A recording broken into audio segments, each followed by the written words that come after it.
Protocol handles all the messy, complicated connections to your company's private database, your local files, all your internal tools. All right, let's talk about one of the biggest challenges in AI today. We have these incredibly powerful models, right? But how do we connect them to our world? Our specific private information. Well, it turns out the solution is a kind of universal language for AI. And today, we're going to break down exactly how it works.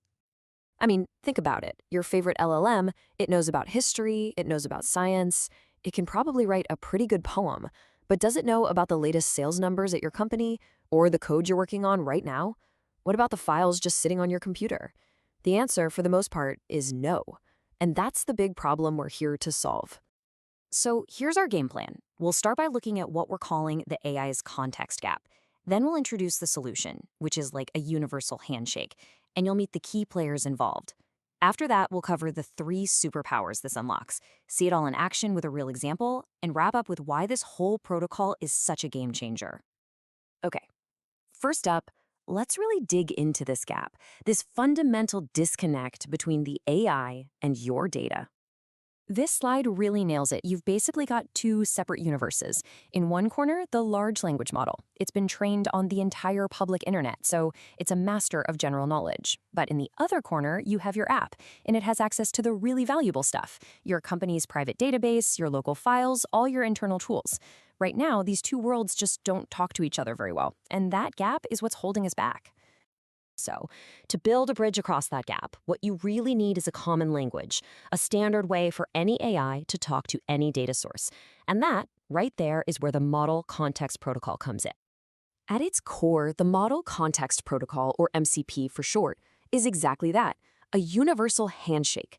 It's just a standard set of rules that lets an AI application ask for and receive specific info, what we call context, from any other program.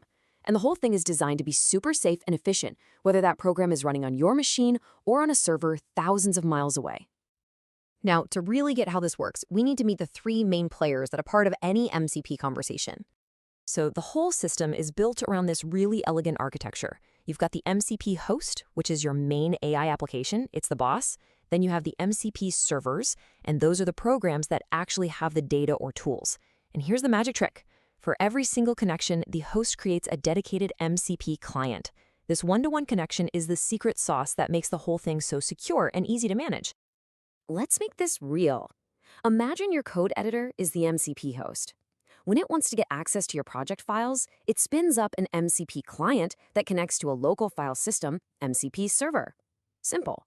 But if it also needs to check for bugs in a service like Sentry, it spins up a totally different MCP client to talk to the Sentry MCP server. You see?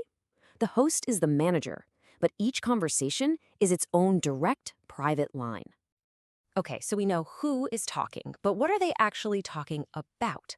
Well, MCP defines 3 main things a server can offer. I like to think of them as AI superpowers. These superpowers are pretty straightforward. First, you've got tools, which give the AI the power to act. These are actual functions it can run, like calling an API.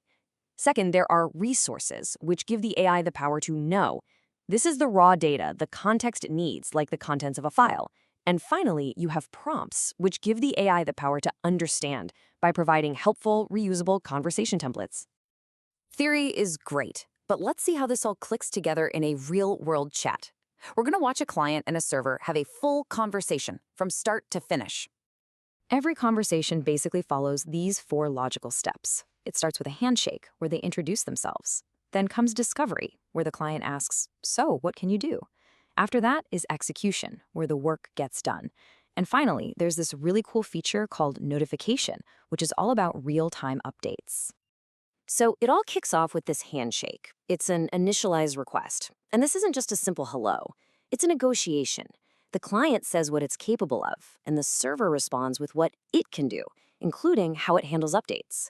This gets everyone on the same page right from the start, which prevents a lot of headaches down the road. Next up is discovery. The client is basically asking, "Okay, what's on the menu?" It sends a tools/list request. And what it gets back isn't just a list of names. It's a detailed description of each tool, what it does, and what information it needs to run. It's like being handed a perfect little user manual for the server. All right, time for action. This is the tool/call method.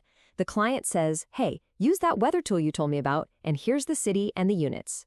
The server goes off, does its thing, and comes back with a nice, clean, structured result.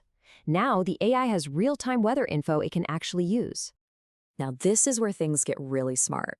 What if the server adds a new feature later? Well, instead of making the client constantly ask, anything new? Anything new? The server just sends a proactive notification. It's like a push alert that says, hey, I've got something new for you. The client then knows it's time to run that discovery step again and get the latest tool list. So cool. Okay, we've gone through the mechanics. Now let's zoom out. Why is having a standard like MCP such a big deal for the future of AI? Well, the benefits are huge. First, interoperability. That's just a fancy way of saying it just works. If an app and a tool both speak MCP, they can talk. Period.